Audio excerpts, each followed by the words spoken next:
नमस्कार मंडळी, welcome to Girija's kitchen. तर तुम्ही बघता आज आपण इथे काय बनवणार आहोत। तर आज आपण बनवणार आहोत पुरणाची पोळी। या ठिकाणी आपलं पुरण रेडी झालेलं आहे।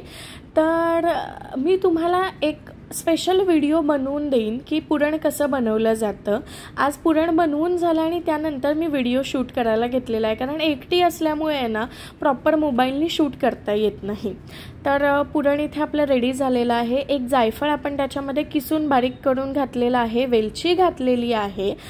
तर बऱ्याच ठिकाणी बऱ्याच भागामध्ये वेगवेगळ्या प्रकारच्या पुरणपोळ्या बनल्या जातात। काही ठिकाणी म्हणजे आपल्या गव्हाच्या पिठाची असते, काही ठिकाणी गहू मैदा मिक्स असतो, पण आमच्याकडे कोकणात फार अशी वेगळ्या प्रकारची पुरणपोळी असते। तर वेगळ्या प्रकारची पुरणपोळी मी का म्हणते ते तुम्हाला पुढपर्यंत कळेलच। आम्ही जी आहे ती पुरणपोळी जी आहे ना ती मैद्याची, पण तेलातला असं मैदा आपण त्याला म्हणू शकतो। म्हणजे आता तुम्ही बघताय हे जायफळ वेलची घातलेलं पुरण जे आहे ते मी इथे मिक्स करते। ते मिक्स झाल्यानंतर तुम्ही बघा आता जो आपला पुरणाचा आपण जो गोळा बनवतोय तो गोळा बघा किती मोठा आहे, आणि त्याला आपण फक्त जे कवर लावणार आहोत ते मैद्याची एक छोटीशी गोळी घेणार आहोत आपण। म्हणजे असं भरभरून एवढा मोठा आटा वगैरे इथे वापरणार नाही आहोत, कारण ही मैद्याची पोळी नाही आहे, पुरणाची पोळी आहे। बऱ्याचदा काय होतं, आटा भरपूर घेतला जातो, कणिक भरपूर घेतली जाते, पण खूप स्टफिंग कमी असतं, पुरण खूप कमी असतं। तर तुम्ही बघा अगदी छोटीशी गोळी घेतलेली आहे, ती छान हातावरती थापून थापून थापून थापून तिला एकदम पातळ करून घेतली आहे, आणि हा भला मोठा पुरणाचा गोळा आपण त्याच्यामध्ये भरून घेतोय व्यवस्थित। जसा मोदकाचा आपण गोल साचा करतो तसा आता पुरणाचा गोल साचा करून घेतलेला आहे। तर तुम्हाला कळलं का मी का म्हणत होते, आमच्याकडे जी पुरणाची पोळी असते ती फार वेगळ्या प्रकारची होते।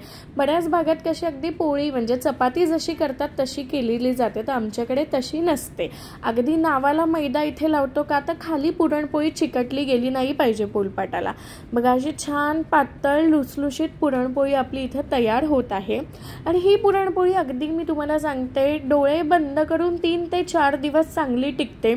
तिला बुरशी लागत नाही, वास लागणार नाही। अगदी तुमच्या घरच्या साध्या छोट्याशा हॉटपॉटमध्ये जरी तुम्ही तिला ठेवून दिलीत तरी सुद्धा तिला काहीही होणार नाही।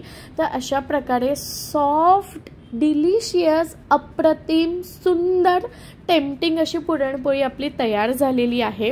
तर ही बघा अगदी म्हणजे तुम्हाला कळेल याला कणिक म्हणून नाहीच आहे, ज्याला ॲक्च्युअल पुरणाची पोळी जी आपण म्हणतो अशी आम्ही घरच्या घरी पुरणाची पोळी नेहमी बनवत असतो। तर इथे आपली पुरणपोळी रेडी झालेली आहे। तर आता आपण ती सर्व करतोय दुधासोबत आणि आपल्या साजूक तुपासोबत। आमच्याकडे साजूक तुपाशिवाय कुठलाही पदार्थ अपूर्ण असतो, त्याच्यामुळे भरभरून तूप घातलं गेलेलं आहे। तर तुम्हाला माझ्या रेसिपीज जर आवडत असतील तर नक्की फॉलो, शेअर, सबस्क्राईब करा। अजून यापुढे कुठला व्हिडिओ बनवू, कुठली रेसिपी टाकू नक्की कमेंट करा। Thank you so much. Welcome to Girija's kitchen.